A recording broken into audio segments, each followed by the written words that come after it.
Good morning, Reverend. My name is Judy Rose Cyster, and I'll be interviewing you today. Good morning. Can you please introduce yourself? Well, my name is Ralf Rohrbach-Koop. I'm a Lutheran pastor from Germany, and I have been sent to Cape Town by the EMS, the Evangelical Mission in Solidarity, and it was planned to that I would start in already somewhere at the end of 2017, and it took some time to sort out the visa.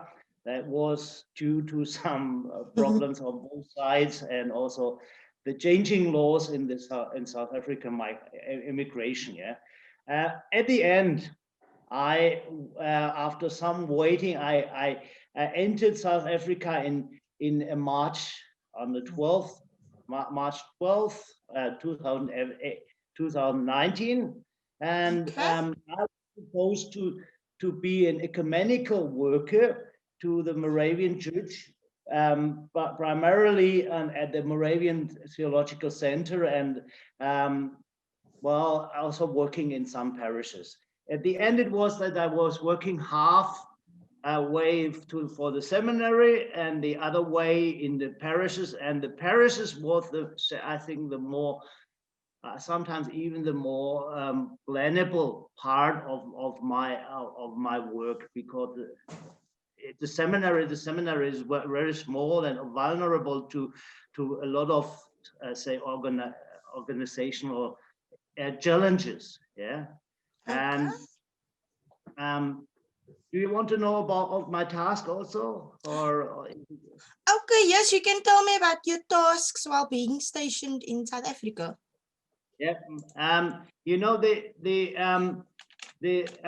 Moravian Church in South Africa has a lot of ties to Germany. Yeah? So they're always relying on that route, and they want to enforce it. So they were also always interested to get a German theologian, yeah, to the Moravian Theological Center. And I was not the first one. There have been several before.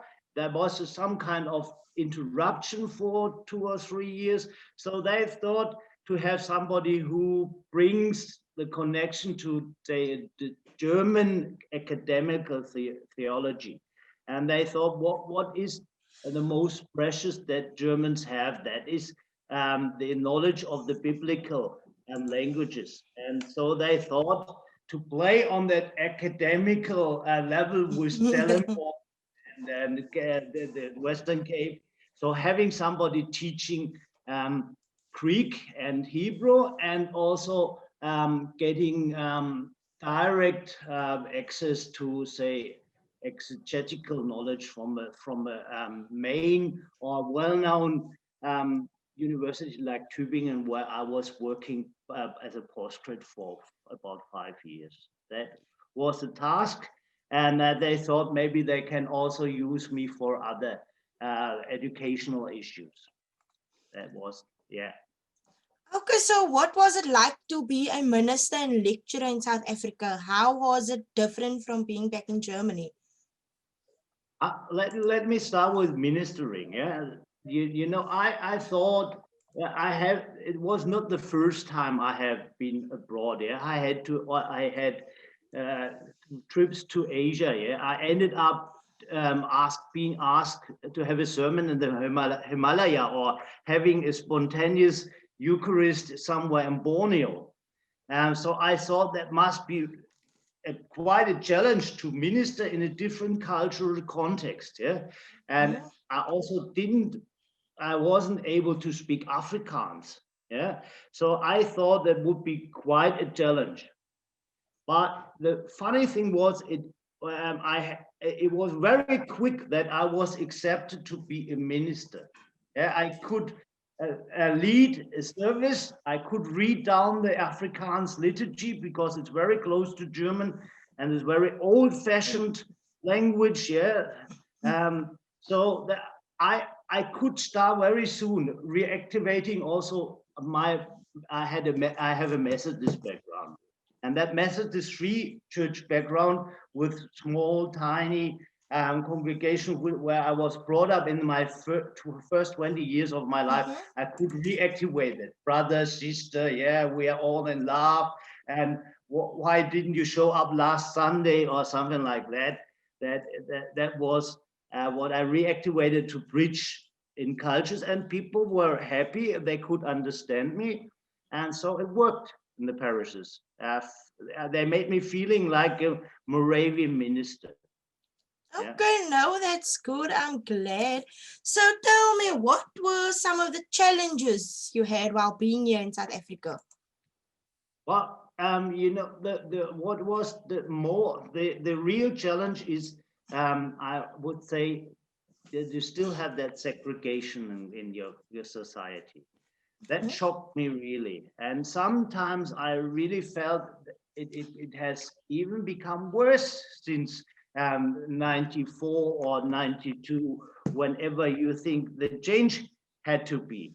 Yeah, that people are living in different places. Don't go there. They are different. These black people are different. Don't go to Khayelitsha. Don't cross the bridge to Guguletho for Mesolis.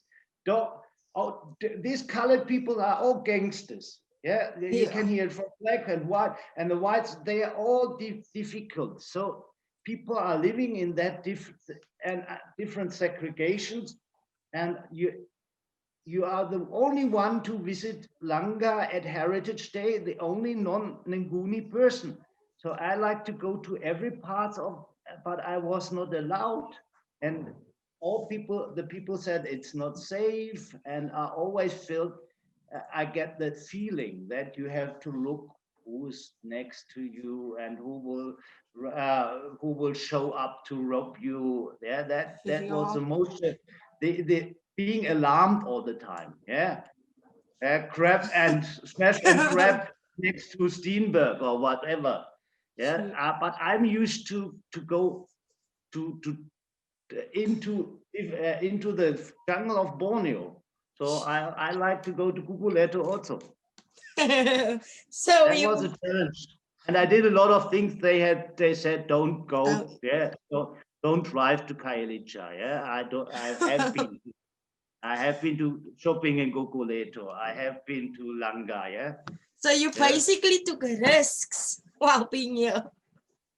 Well, so you basically took risks while being here. Yeah, well, it was risky. I didn't see that I never went into a dangerous situation. Yeah, once I was stopped by the police with some fire next to that. I think that road which comes from Strand to at the coast. Yeah, next to I call it Khayelitsha Beach.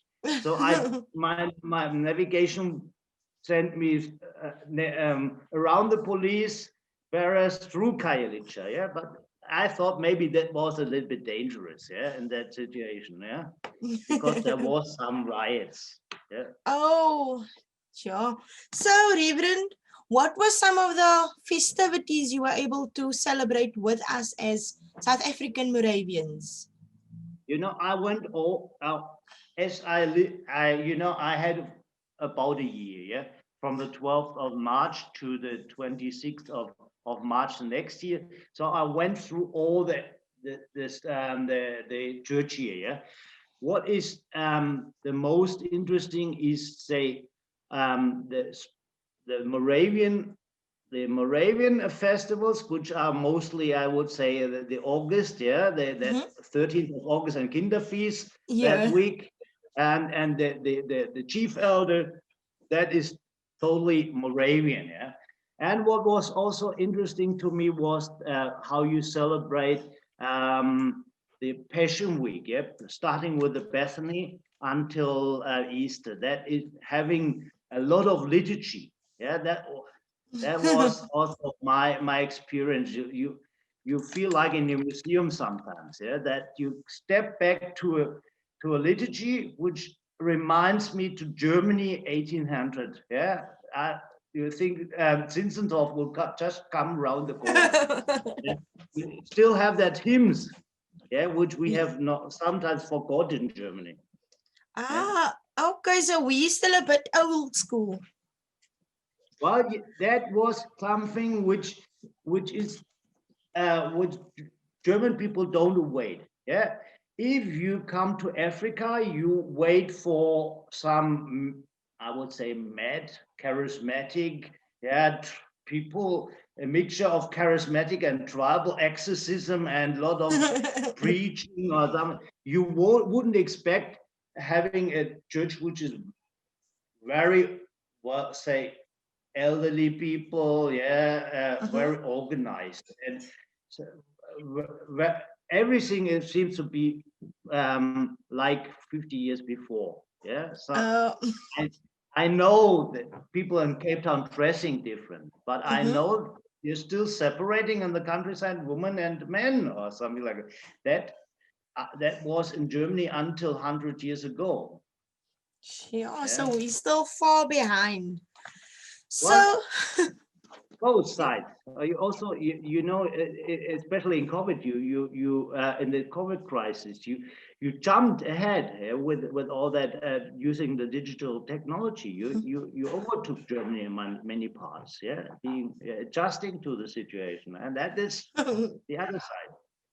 no, that's good. So before coming to South Africa, what was your expectations, and can you tell me what were some of the stereotypes you've heard?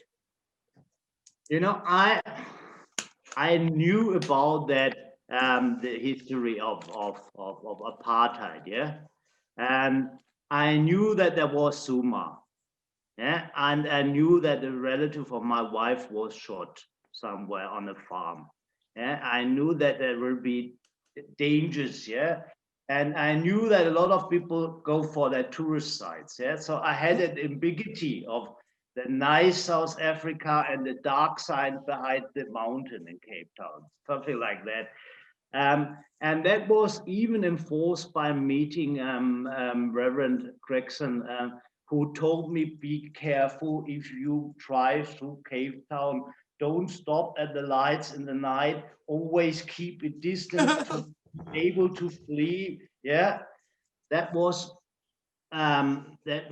what I was warned here, and I thought maybe it's a little more to see more the African side of South Africa, but you know, I only saw Cape Town and Western Cape, yeah, so I didn't see the wild side, yes, or the different side, something which is comparable to what I have experienced in Asia or India, yeah. So it's non-European. Okay, now I totally understand. So how did you adapt to the different cultures, the different socioeconomic backgrounds, and your change in routine? Because that must have all been overwhelming. So how did you adapt to that? Well, I wouldn't say that. You know, as a German, you can live in South Africa like on a German island. You can even live in an environment which is more white than your German surrounding. If you live in Sea Point or Claymont or Creighton, that is little Europe, and it's more Europe than Europe. And you even get the food. And you feel that in South Africa, that especially among white and colored people of color, there is a lot of that where German can just live his life when he stays in that white enclave. But the challenging is when you do what you shouldn't do, when you go to the Cape Flats where I was put to, and when you go to that different parts. That is the challenge, yeah? But you don't have to be challenged. You can, if you stay on that waterfront, no problem. If you stay in Sea Point, yeah, a lot of Germans go to Cape Town, 30,000. They are not challenged at all. Yeah, they stick to that enclaves. But for me, I wanted to see the other side. But so I was looking for the different food, yeah, not the braai and the wussie, yeah, which is all the style stuff. Yeah, that I don't want to. I was looking for the Nguni food, so for the Mopane worms, for the smiley, yeah, for the walkie-talkie, Oh, and wow. yeah. So what was some of your favorite food and what was the weirdest food you've tasted or seen here? Well, you know that what you have in Cape Town, but this depends on the Western Cape. You have all that good food what German like, that Mediterranean food, yeah, olives, yeah, good tomato, good vegetable, and you have a high quality of also of meat. Yeah, that is, you find all that stuff, and Germans are very special if it comes to meat and wurst, and Mm-hmm. but you can find that. And apart from that, you get some nice, say, that Cape Malay food. That is interesting mixture. I miss the spices. Yeah, it's a little bit cut down to European standards, Asian food, but it's good. That I liked. But in fact, the smiley I tested, and I won't stick to that food. The Mopana I didn't like. Yeah, uh, and I won't eat the eyes of that smiley. Yeah. Oh Well, no. that is, yeah, I was taught not eat the head of a pig. That is for dogs. Yeah, Oh and wow. I will check that.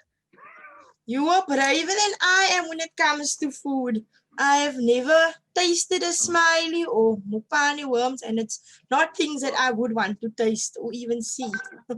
Well, I had also weird food in Asia. Yeah, yeah. That so I was prepared to check out the weird stuff. Yeah.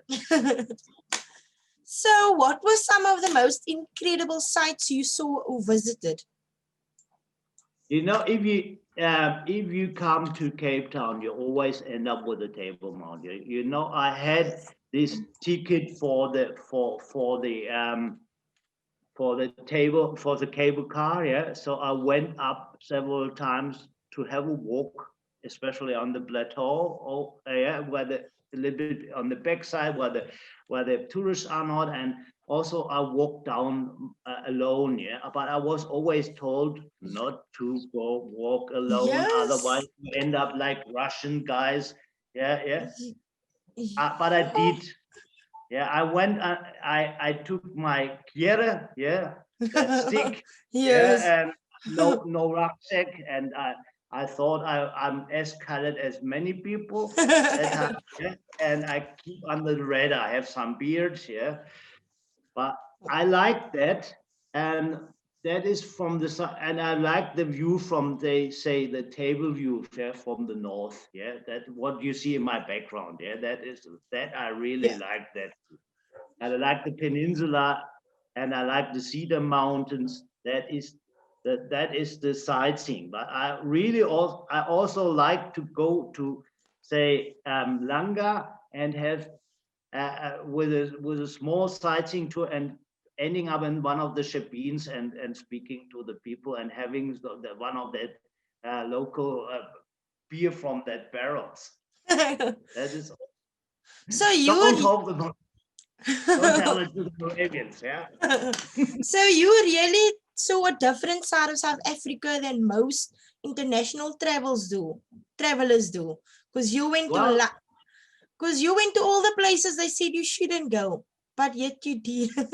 you know that is, I wouldn't say that I was the only one. You know, I know from Israel Germans that there are places where you find only idiots or Germans, and that you know you have that bed and breakfast in Langa, Mhm. and Germans stay there. You have German tourists doing cycling tours through the townships. And I met those people in Kayalicha. So that is not the mainline tourists, but there are these Germans, mostly young Germans who are also in that township. Yeah, and that is sometimes there are people who go for a volunteer year and then they check out that environments, but you will find also tourists in that environment, not the mainline ones, but they are there, and Probably even people of color won't see them because they stick in that black areas. Oh, wow. So describe the people you've met in 3 words. Well, colorful, honest and direct. Yeah, that is what I saw. Yeah, you know, Germans are told to be that. Yeah, but sometimes South Africans are also right straight away. So what are 3 things you've learned about our values and our beliefs in South Africa? Well, I saw what I really liked in the end was that when it comes to challenges, people can fight down that segregation. Yeah, I was really impressed by that. Interreligious anti-gangster movement, which you had on the flats, which I watched via WhatsApp. Yeah, they started with that, say, in 2019 and 18 when there was against that sexist violence, and people came together, and they came together even more with the challenge of COVID. And you had that left whitey persons, yeah, that environmentalists, that left, and the imam from Mitchell's Plain, and they working together, and that is what really what I really like, that people, if it comes to problems, they are able to work together, and that I think is also the values which will help South Africa to be a rainbow nation and to survive. Yeah, that is the good values. Yeah, not the ones that you are different. Yes. Take your photo. Yeah? So before we finish our interview, what advice would you give to someone traveling to South Africa or a different country? Well, I would say if you go to country, yeah, get in contact with the people and get in contact with different people. If you go to a country like South Africa or to say Israel, where you have people living in different segments of society, I would not only rely on people of color or on people on say the black township people or the white ones, to get in contact with different and prepare that you see the different perspectives, especially if they are not interconnected. That's what I would recommend. Otherwise, you get only one side of the country. Yeah. Okay, that's good advice. And then lastly, so what do you envision for the Moravian churches of South Africa and maybe the German Moravian churches? So what is the vision? Well, I'm an outsider, you know, and I have that Methodist blood, yeah, and that Methodists are the lost grandchildren of the Moravian movement. So that you have to take into account. So for me, that means I like the piety of the Moravians, but that sticks too close together. They have their safe havens, yeah, their settlements, and they have sometimes churches not connected with the surrounding. But I see some Moravians, especially in the younger generation in the city, who are going outside, who are have that your handbag actions there, something like that, or giving soup to the people next to the church in Steenberg. When you coming back to get in connection with the society, that would be something where Moravians reactivate their great potentials. You know, the Moravians are a key to when it comes to colored identity, as I see it in South Africa. And there is this Genadental, and a lot of people estimate the Moravians. They say my grandmother was there, but now I'm new apostolic. Yeah, but they still estimate. They know there have been that nice schools, but Moravians should go out and take this high esteem they have. Nobody will think a Moravian will preach for money. Mhm. All that problems other churches have, that they talk for money or for self-reputation. Moravians are so serious, people will trust in them when they work for and get in contact. Yeah, and they have Muslims like them, and even the charismatic grandchildren. They know my Oma was mit in Moravian. Yeah. True. So, Lord, this is the last question. What is something God taught you during your trip? Well, that may take some time to see it from sometimes you see it only after some